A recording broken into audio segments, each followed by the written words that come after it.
केंद्रीय स्वास्थ्य मंत्री मनसुख मंडाविया हाल ही में आम मरीज की तरह दिल्ली के सफदरजंग अस्पताल पहुंचे थे, जहां उनके साथ अजीब घटना घटी। मांडविया ने चौंकाने वाला खुलासा करते हुए बताया कि जब वो अस्पताल गए तो बेंच पर बैठने के दौरान एक गार्ड ने उन्हें डंडा मार दिया था। उन्होंने बताया कि कुछ दिन पहले वो एक आम नागरिक बनकर सफदरजंग अस्पताल में औचक निरीक्षण करने पहुंचे थे, तब ये घटना हुई थी। उन्होंने इस बात का खुलासा सफदरजंग अस्पताल में 4 स्वास्थ्य संबंधी सुविधाओं के उद्घाटन समारोह में ही किया। मनसुख मंडाविया ने समारोह में बोलते हुए कहा कि वो सामान्य रोगी के रूप में जब बेंच पर बैठने लगे तो उन्हें डंडे से मारा गया। सुरक्षा गार्ड ने उन्हें वहां नहीं बैठने के लिए कहा था।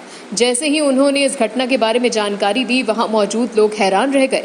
पहचान बदलकर सफदरजंग अस्पताल पहुंचने के बाद उन्होंने ये भी कहा कि उन्होंने देखा कि कई मरीजों को अस्पताल में स्ट्रेचर और अन्य चिकित्सा सहायता प्राप्त करने में समस्या का सामना करना पड़ रहा है।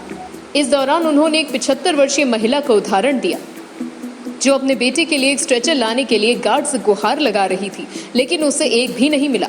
महिला को स्ट्रेचर दिलाने और स्ट्रेचर ले जाने में सुरक्षा गार्डों ने कोई भी मदद नहीं की। गार्ड के व्यवहार से नाखुश मांडविया ने कहा कि अस्पताल में 1500 गार्ड तैनात होने के बावजूद भी एक भी गार्ड ने बुजुर्ग महिला की मदद क्यों नहीं की। मीडिया रिपोर्ट्स के मुताबिक स्वास्थ्य मंत्री मंडाविया ने इस पूरे घटनाक्रम की जानकारी प्रधानमंत्री नरेंद्र मोदी को भी दी थी, जिसे सुनकर वो भी हैरान और परेशान हो गए। उन्होंने मुझसे कहा कि गार्ड को निलंबित किया गया है या नहीं। उन्होंने आगे कहा कि मैंने उनसे कहा कि उसे सस्पेंड नहीं किया गया, क्योंकि वो सिर्फ एक व्यक्ति को नहीं बल्कि पूरी व्यवस्था को सुधारना चाहते हैं। उद्घाटन समारोह में केंद्रीय स्वास्थ्य मंत्री ने डॉक्टरों से कहा कि निरीक्षण के दौरान अस्पताल में बहुत ही ज्यादा असुविधाएं देखने को मिली।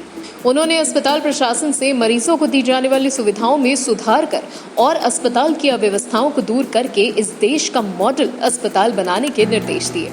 मनसुख मांडविया ने कोरोना काल में डॉक्टरों द्वारा किए गए कार्यों की जमकर तारीफ की और ये भी कहा कि सभी डॉक्टरों को टीम वर्क के रूप में काम करना चाहिए। उन्होंने उम्मीद जताई कि ये अस्पताल अपनी छवि बदलने के लिए एक प्रेरणा के रूप में काम करेगा।